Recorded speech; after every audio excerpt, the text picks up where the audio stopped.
Hello students, hope you're doing well and you have watched various other videos of simple harmonic motion. This is the last video of this topic, and in this video we are going to look into the concept of damped oscillation. So what is this damped oscillation?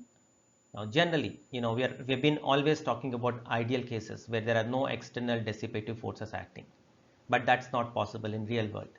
So we'll have air resistance, various other friction. In case of ring mass system, if a mass is moving on a surface, there would be frictional forces involved, which are non-conservative in nature and which will result in loss of energy. Similarly, if I'm talking about a pendulum, then there would be air resistance which is constantly acting against the direction of motion. So that would also result in loss of energy. So due to this loss of energy, what will happen is an oscillation slowly starts losing energy.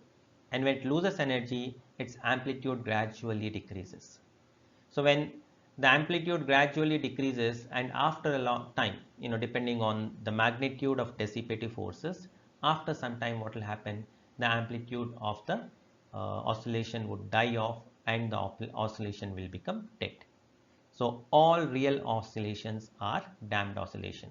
In some cases damping is more, in some cases damping is less. But the fact is damping is inevitable in normal circumstances. So here we can see, so if I have to define all these things in a single statement, how do I define a damped oscillation? I can say the oscillation in which amplitude decrease over a time is known as damped oscillation. So here you can see the graph, a rough graph of damped oscillation. Initially amplitude is maximum, but as time goes, amplitude keeps on decreasing. Now one more thing that we have to see is, while I want to see how the damping is affecting. So initially I can see that, you can see in this figure, this is marked here in this part. Let me point with a pen.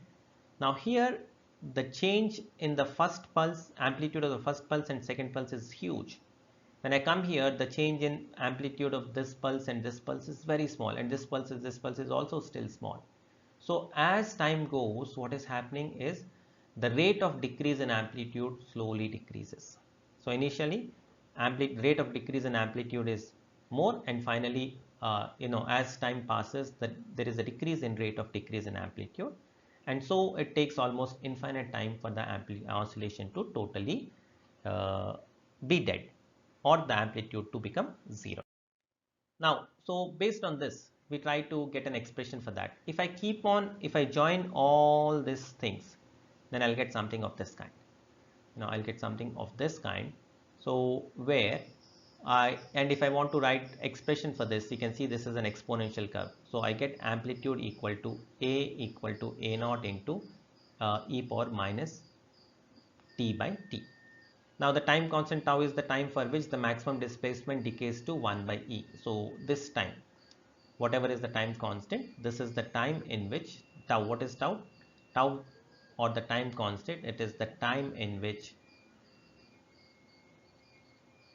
the amplitude decreases, becomes 1 by e times the maximum value. So the time in which the amplitude of SHM becomes 1 by e times the maximum value.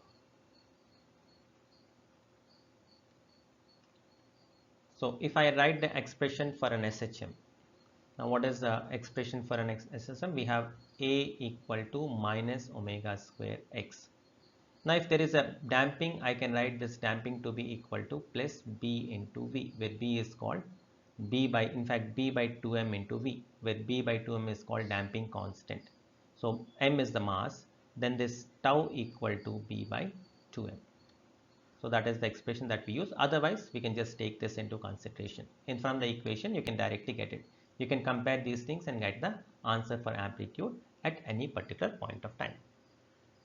So that is what is there in damped oscillation. So what is a damped oscillation? An oscillation in which the amplitude keeps on decreasing with time is known as damped oscillation. And there would be no considerable change in frequency or time period. Frequency or time period remains more or less same throughout the oscillation till the oscillation dies. So that is what is there in simple harmonic, the basic concepts of simple harmonic motion. There are other applications which are discussed in detail wherever we have provided solution to the question based on that particular concept. So, and more or less 95% of the total questions in SHM can be solved by what have we done till now. So thanks a lot for watching this video, and in general watching the videos of Get My Classes. Keep watching them and make maximum use of it. Thank you very much.